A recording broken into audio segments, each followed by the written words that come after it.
بسم الله الرحمن الرحيم. السلام عليكم ورحمة الله وبركاته. إلى كل ربات البيوت، وإلى كل بناتي وأحبائي وأعزائي. كل واحدة أكيد في جنبها في الحوش وفي السطوح وكله عنده خطط. والله أنت بدل ما تربي يا حبيبتي يا بنوتي وأنت بتغسل مواعين ويا أختي ويا أمي باقي الطعام في المرحاض، لا، أنت قبل ما يحمض اعملي كده وجبة ولمي قطط الشارع أو قطط بتاعتكم بيتكم وكليهم يوميا. والله يا الرزق اللي هيجيلك وربنا يوسع رزقك ويحفظك انت وبيتك وعيالك وصحتك.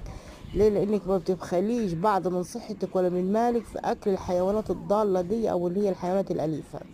والله يا ربنا باذن الله هيوسعك ويكرمك.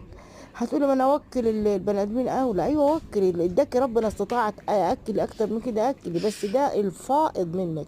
مش معقول بني ادمين هياكلوا الفائض منك، يعني اعزكم الله. يعني انت حتى لما تيجي تحط صدقه بتعمليها زي اللي انت بتكون عاملاها لبيتك، يعني لان دي بتقع فيها ايد ربنا، وبرضه دي في ايد ربنا، يعني وكل كبد رطب لك فيه